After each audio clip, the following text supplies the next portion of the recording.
This book contains a 40-year-old secret. It appears to be the fictional history of 12 tribes of fairies, but hidden in its pages are clues to 12 very real buried treasures around the United States. And I'm going to find one of them. Before the book The Secret was published in 1982, author Byron Preiss buried 12 plexiglass boxes in cities around the United States. Inside was a cask. Within each cask was a key, and each key would unlock a safehouse box containing a precious gemstone. It's been 40 years since the book was published, but only 3 of the 12 puzzles have been cracked, and only 3 casks have been unearthed. 1. Chicago in 1983. 2. Cleveland in 2004. 3. Boston in 2019. But in 2005, Preiss died in a car accident. He never told anyone where the 12 casks were buried. And as years pass, streets are renamed, statues and buildings change, and his clues are permanently lost. The remaining treasures may never be found.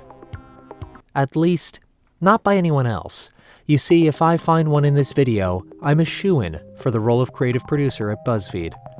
Unlike everyone else in the last 40 years, I have a potential promotion on the line, and I'll do whatever it takes. So I traveled halfway across the country to Chicago, Illinois, where back in 1983, 3 teenagers uncovered the very first cask.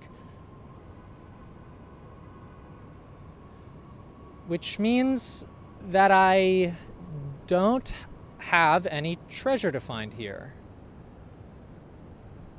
I'm here in Milwaukee, Wisconsin, where the 10th treasure remains unfound. To find it, we'll have to look to one of the 12 paintings in the book, each associated with one of the 12 tribes of fairies. Hidden in these paintings are subtle clues to the location of the treasure. I hold in my hand a copy of The Secret by Byron Preiss. The hardcover costs $33, but the paperback costs $25. So I'm already up $8. In the background of the 10th painting, the castle has a silhouette which exactly matches Milwaukee City Hall. Also, the sorceress appears to be juggling a millstone, a cane, and a key.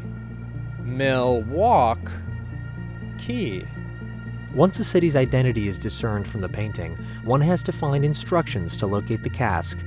These instructions can be found in one of the 12 poems or verses listed in the book. Over the years, the community has linked each verse to an image.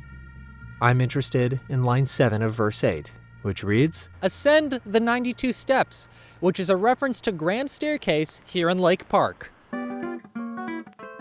As I ascended the stairs, my trowel in hand, I knew that in 15 or 20 minutes, that cask and key would be in my hand. I had spent most of the day Googling places to sell jewels.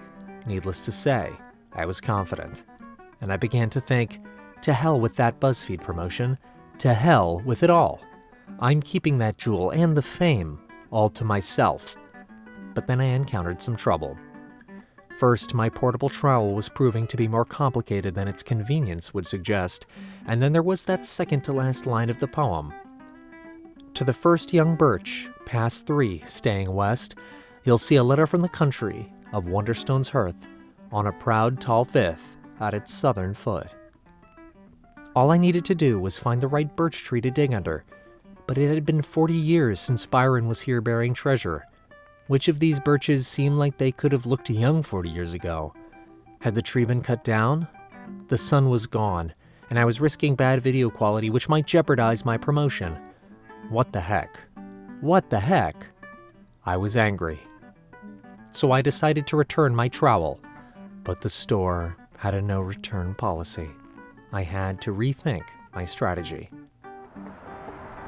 Hi, I'm back in Chicago, Illinois, to retrace the steps of those very first treasure hunting teens back in 1983 when they found the very first cask. Hopefully I can copy their methodology so I don't have to work as hard. The Chicago puzzle was solved when the young treasure hunters linked painting 5 and verse 12 together. The windmill in the background seemed familiar to them, the Chicago Water Tower. I began at the Chicago Symphony Center building, where the first line of verse 12 reads, "Where M and B are set in stone," Mozart and Beethoven. L sits and left, beyond his shoulder, is the fair folks' treasure holder. Now, the identity of this statue might be difficult to discern unless you're a history nerd like me. Then you'll be able to recognize him as President Lincoln, denoted by the inscription here that says Lincoln. And so over his shoulder to the left we go. The end of 10 by 13 is your clue. Fence and fixture, central 2. Now, Byron Preiss has confirmed this clue to be 2 lines of trees, one of 10 trees and one of 13 trees, which meet exactly where the cask was buried. However, in 1983, when the 3 teens were digging for the cask, many of the trees had been cut down and removed by the park, making this clue entirely useless. However, fence and fixture, they guessed, might have been a reference to this post here, which can be seen as a detail in the background of the painting. And the final clue: for finding Jewel Cask, seek the sounds of rumble, brush, and music. Hush. Rumble is the nearby railroad. Brush, the Art Institute of Chicago. Music, which confirms the Symphony Center. And then hush, which has been interpreted many ways, but I choose to interpret as shut up. But after retracing their steps back in 1983, I couldn't help but feel like I'd wasted a lot of time driving all the way back to Chicago. I was going to need some serious help. So I tracked down one of the original teenagers who found the Chicago cast 39 years ago, Rob Roble. He was excited to return to the original site and showed me where they dug. And he brought the original cask, key, and even the gemstone. I'm flattered and honored by how much he trusted me, even though my plan was to trick him into helping me solve the next puzzle. Hi, I'm Hunter Wolfley here with Rob Roble. Rob, what got you interested in The Secret? When I was about 18, 19 years old, I was a Dungeons & Dragons geeky kid. And my friends and I played Dungeons & Dragons, and it was my best friend's birthday coming up, and I thought I would like to get him something really cool. And I had read this book review in a newspaper about the book, The Secret, A Treasure Hunt. So I got it for him, and he enjoyed it, and my other friend enjoyed it so much, and I enjoyed it, and we all ended up getting our own copies. My brother bought one, our other friend bought one, and my one friend, Eric, noticed a clue in one of the pictures that pointed that it could have been Chicago. So that's what got us to embark upon this treasure hunt. Is this the emerald? The treasure itself is not the emerald. The treasure is the friendships that you make along the way and the story you get to tell. Personally, I disagreed. It was going to take some serious manipulation here to get him back into the treasure hunt.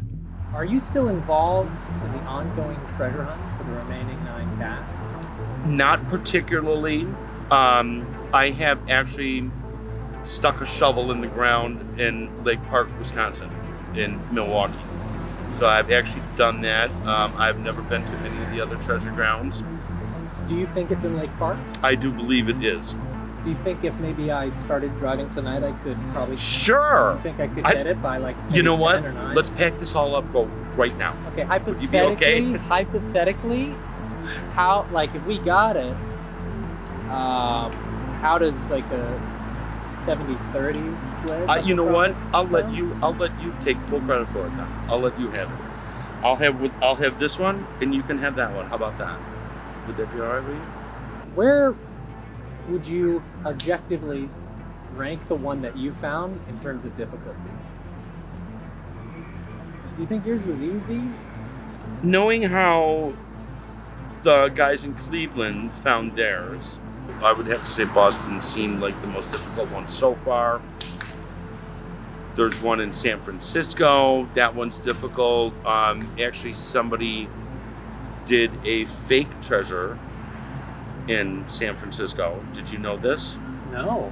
He's a doctor from France, and he made a fake cask, and he went and buried it, and he faked it, and then I guess he was hitting some kind of treasure circuit in France claiming to have found this treasure.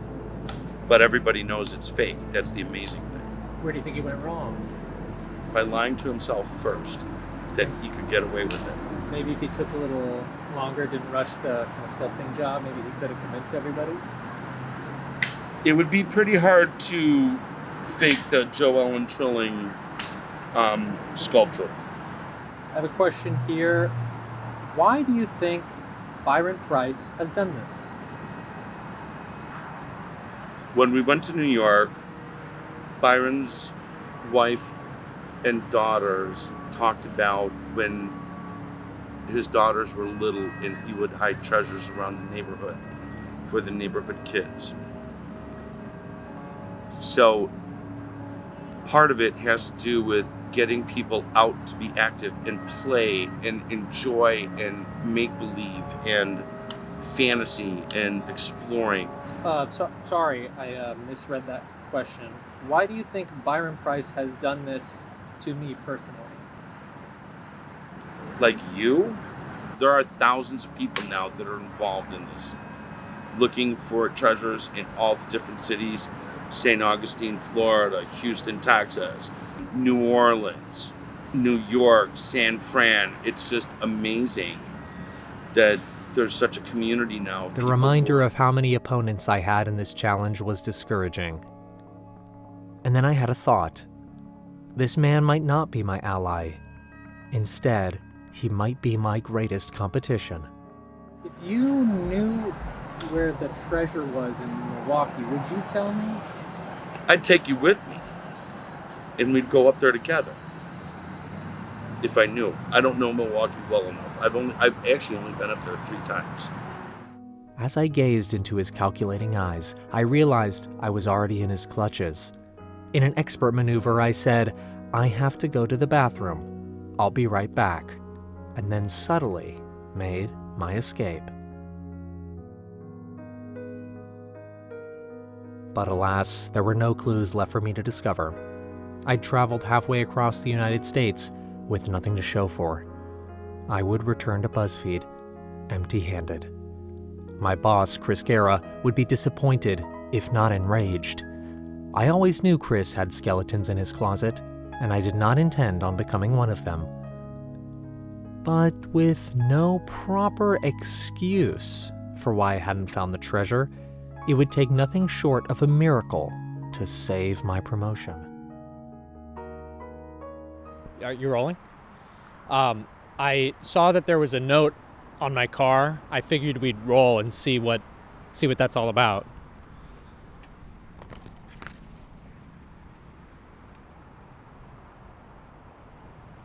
Dear Hunter, cease your investigation immediately. You know too much. However, you may finish your video because it seems very professional and high quality. You have been warned.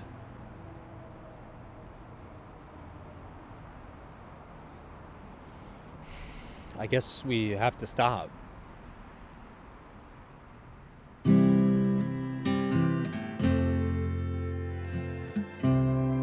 As I packed my bags and thought about the 2,000 miles I had to drive home, I imagined that buried cask, which had been waiting 40 years for me. But at least it was clear that if it hadn't been for the mysterious letter, I would have easily solved the mystery on my own. Hopefully, a very professional video of high quality would suffice.